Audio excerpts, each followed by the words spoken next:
अस्सलाम वालेकुम नाजरीन। ड्रामा सीरियल जानिसार की नेक्स्ट एपिसोड बहुत ज़्यादा ज़बरदस्त होने वाली है। हम देखने वाले हैं नौशरवान जो दुआ से मोहब्बत के दावे करता था, अब वही नौशरवान हर बार दुआ पर शक कर रहा है। जो कशमाला उसे दिखाना चाहती है वही देख रहा है, दुआ की किसी भी बात पर यकीन नहीं करता। वीडियो देखने के बाद एक बार फिर से वो दुआ पर चिल्लाता है कि तुम फिर से सरफराज से मिलने गई थी।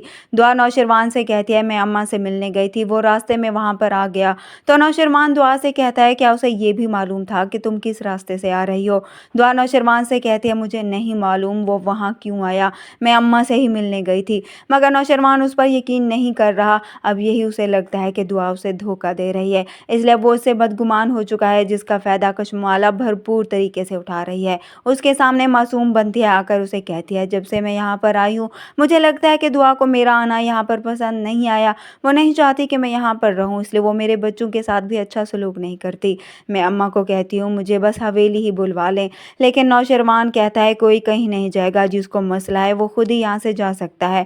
दुआ हैरान होती है कि नौशरवान का इशारा उसकी तरफ था, मगर फिर भी वो खामोश रहती है क्योंकि जानती है कि उसने कुछ गलत नहीं किया। लेकिन नौशरवान की तरफ देखकर ये ज़रूर कहती है कि क्या आपको मुझसे नफ़रत हो गई है? अगर मुझसे हो गई है तो खुलकर बता दें, मैं जानना चाहती हूँ। लेकिन नौशरवान कुछ नहीं बोलता और वहाँ से चला जाता है। दूसरी तरफ कशमाला जो बहुत खुश होती है कि अपनी चालू में कामयाब होती जा रही है, इसलिए अब फिर से जब देखती है कि नौशरवान के घर आने का वक्त है और दुआ भी बाहर बैठकर उसका इंतज़ार कर रही होती है, तो वहीं पर उसकी आंख लग जाती है। कशमाला फिर से सरफराज को बुला लेती है। सरफराज पीछे से आकर दुआ के कंधे पर हाथ रखता है, तो दुआ को लगता है कि नौशरवान है। वो उसकी तरफ देखे बगैर ही कहती है मैं जानती थी कि आप ज़्यादा देर मुझसे नाराज़ नहीं रह सकते।